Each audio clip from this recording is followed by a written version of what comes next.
Hello, this is Diego Montoya, and this is Yeet Action News.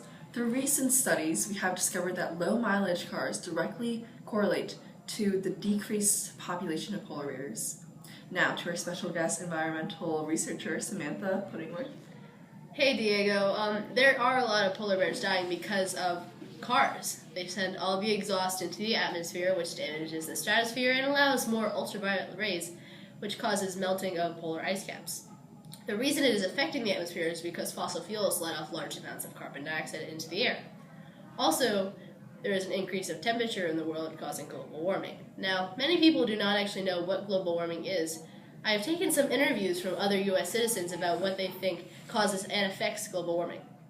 I think global warming is bad, and I think that it's caused by a variety of bad things. I absolutely think global warming is real, and I define global warming as the consequences of things that we do in our society and environment that negatively affect the ozone layer, negatively affect the environment, so that the temperature of the world actually is increasing. All something that is totally preventable if we change our path.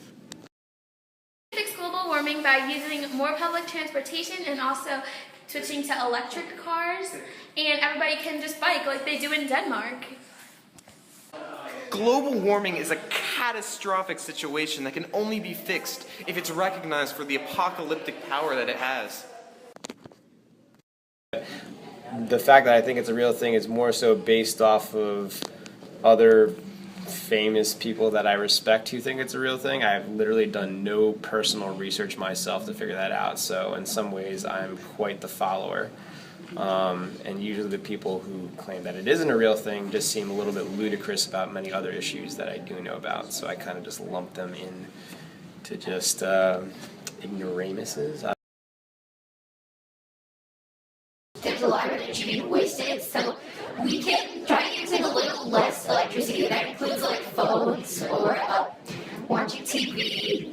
Additionally, hunters have been killing polar bears for their fur, which is similar to the situation with Bengal tigers.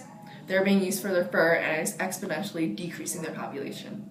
Because of global warming, the ice caps in the polar regions are also melting, causing polar bears to not be able to find mates, hence decreasing their population. Because polar bears are unable to find mates, that means that both the allele frequency and the amount of offspring produced would be decreased.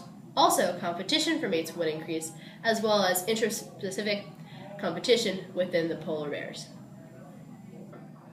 Polar bears cannot stay on the ice, so they cannot catch as much food because there is not enough space on the ice caps. According to National Geographic, scientists estimate that 20,000 to 25,000 polar bears live throughout the northern hemisphere in areas that are covered by sea ice for extensive periods. Polar bears eat mostly seals and other fatty marine mammals that they hunt from the ice. Because polar bears can no longer stand on the ice, there is no more food for them. But there are ways to stop this tragedy. We can use environmentally friendly cars so we can reduce pollution. And you can also donate money to programs that strive to use that money to rescue polar bears. In addition, you can donate money to zoos that are home to polar bears. This will allow for the temperature to decrease, hence allowing polar bears to survive and increase their populations. Please, save the polar bears, or we will lose Earth's most majestic creature.